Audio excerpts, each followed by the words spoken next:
Yep, very close. Hi, I'm Heidi Amota, and many of you may know that my husband Joe and I own and operate Minneapolis Boxing Club. We have a boxing gym in Uptown. Yes, Stephanie and JD have been a part of that club. But before we started boxing, I was kind of on this little mini quest of like, how can I move my body? Because I had all these roommates that were endurance athletes, and they would come home. I saw a face back there. That's how I feel. Ugh. They would come home from a bike ride or a run, and I could just see it in their faces. I was like, you're happier, better people when you move your body. And so I was like, I'm going to try running. Does anybody in here run for fun? Do you do it for fun? I hate running, okay? It's monotonous, it's hard, it takes time, and inevitably, when I go out for a run, and I still do on occasion, but whenever I go, I am immediately counting down the minutes, the steps, the miles, whatever, you name it, I'm counting it down until it's over. It's a test of endurance, right? It's not just physical, it's mental. But I just keep thinking, can I remain fixed on the goal, even in moments when I'm thinking, why on earth am I doing this? So it's kind of ironic that we were first prompted with the question, what is an unwavering characteristic of God that we've been holding on to? And for me, that characteristic of God is God's unwaveringness, I guess, his endurance and steadfastness in the midst of challenge and questions.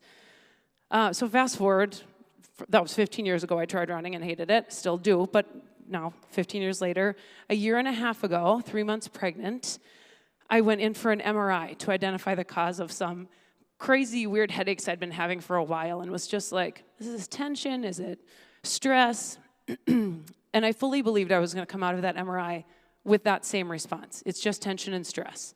So I was incredibly surprised when I was informed that I had a large tumor pressing against the lower part of my brain and my brainstem and had to go through a surgery to remove it. And nobody could tell me what it was until it came out.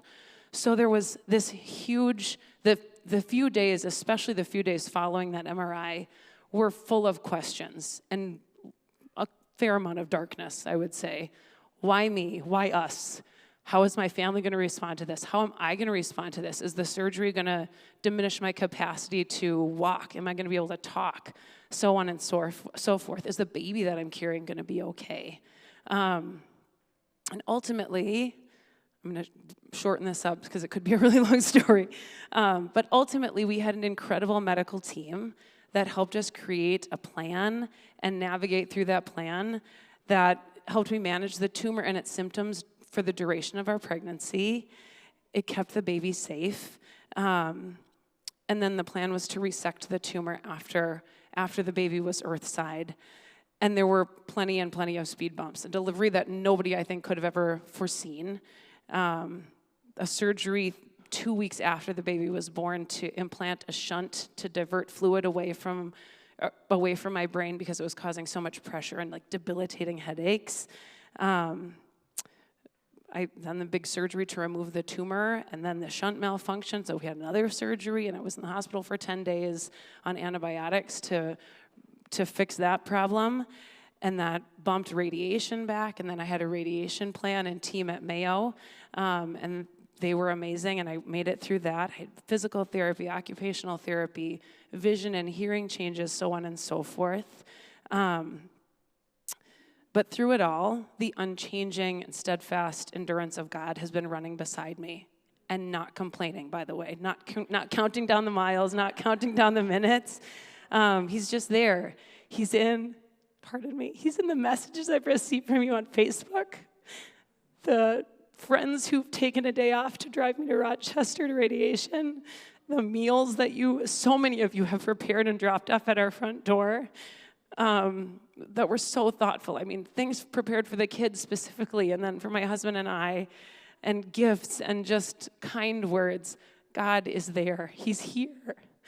And as a coach, right, when I coach at the gym, I often encourage people to find, in moments of intensity, find a game or a trick to play to pass that time, right, to make whatever they're going through easier or more manageable.